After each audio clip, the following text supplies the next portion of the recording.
30 minutes past the hour, something new in the newsroom. Talk back for 30 minutes. 3 topics, great guests, and your input.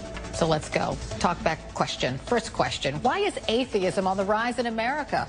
What do Kathy Griffin, Julianne Moore, and Facebook founder Mark Zuckerberg have in common? All are atheists, and they're proud of it, and why not? 1 in 5 Americans claim no religious affiliation at all. We asked this question in light of Pope Benedict's resignation. He's stepping down because of age, but no one can dismiss the fact his tenure has been marred by sexual abuse involving Catholic priests. But let's not just pick on the Catholic Church. What about the extremist men of God who provide fodder for YouTube sensations like the Amazing Atheist guy? Here's the debate over whether godless schools caused Newtown. We've kicked God out of our public school system. And I think God would say to us, hey, I'll be glad to protect your children, but you got to invite me back into your world first. God didn't save the kids because he's not allowed in school. So all of a sudden God just respects the law of man? Isn't he an all-powerful being? So the talkback question today, at least the first one, why is atheism on the rise in America? Joining me now to discuss this are William Lane Craig, the founder of reasonablefaith.org, Reverend Markel Hutchins, a civil and human rights activist, and T.J. Kirk, who calls himself the Amazing Atheist. Welcome to all of you. Thank you. Okay, I'm going to address the first question to you, Will, because the Pope is resigning at the end of the month, and you say that this resignation comes at a time when the Catholic Church was trying to combat atheism. Yes, the rise in the non-religious, or the rise in secularism in Western society, has been one of the concerns of the current Pope.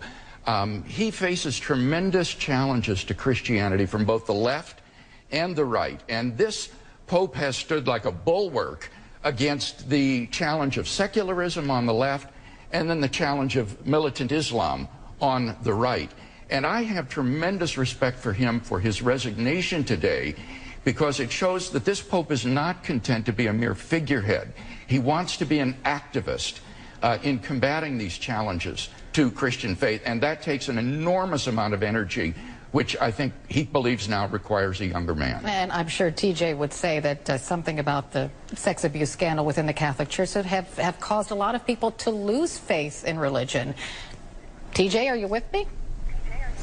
Yes, I am. Well, bigger than the sex abuse scandal is, if you just look at the history of Christianity, Jesus grew up in a time where people were very impoverished, and he created a religion that gave people hope in very desperate times.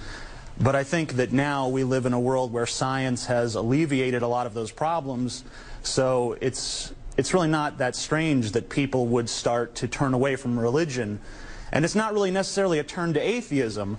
Of the 19% of Americans who have no longer have a religious affiliation of any kind, many of them still believe in God. It's the social institution of religion that they're really rejecting. So Reverend Hutchins, address that. Why are people loath to say they're any one religion? Well, I think that he's right. TJ's right in one real sense, and that is just because we don't identify, or some don't identify themselves as having a particular religious persuasion does not mean that they are atheists. Religion is an expression of spirituality. So I think there is a major difference in whether or not people are actually non-religious and whether they don't believe in God or the existence of God overall. I think a growing number of Americans are struggling and grappling with this issue of, is there a God that really exists? When we look at our starving economy, when we look at the fact that people are still losing their homes to foreclosure, mass shootings in school, so many things that are really challenging to our nation and our world, it causes people who may not be faith-oriented anyway to question the existence of this God that we talk about and we preach about in Christian pulpits across the country. So you're the theologian, Bill, so, you know, yes, people do wonder why God allows these things. Yes, and I appreciate TJ's honesty in saying that we shouldn't equate non-religious with atheism. In fact, atheism is not on the rise in this country. It's around 2 to 3% of the population. And the reason people identify often as 5%. I think it's 2 to 3 from the studies I've seen. But the reason people often identify as non-religious is because denominational labels have become so much less important. People don't self-identify as a Presbyterian, a Catholic, a Methodist, an Episcopalian. And so, as Markel says, very often these people do believe in God. They have a prayer life, they have a spiritual life, but denominational labels are a lot less important. And the second point that, if I... I'd like TJ to get in here.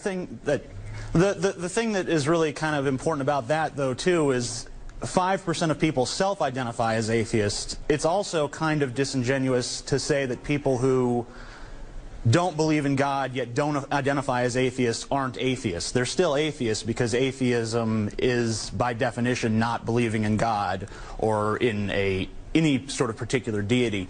So there's a lot of people out there who don't identify as atheists, but really they are atheists.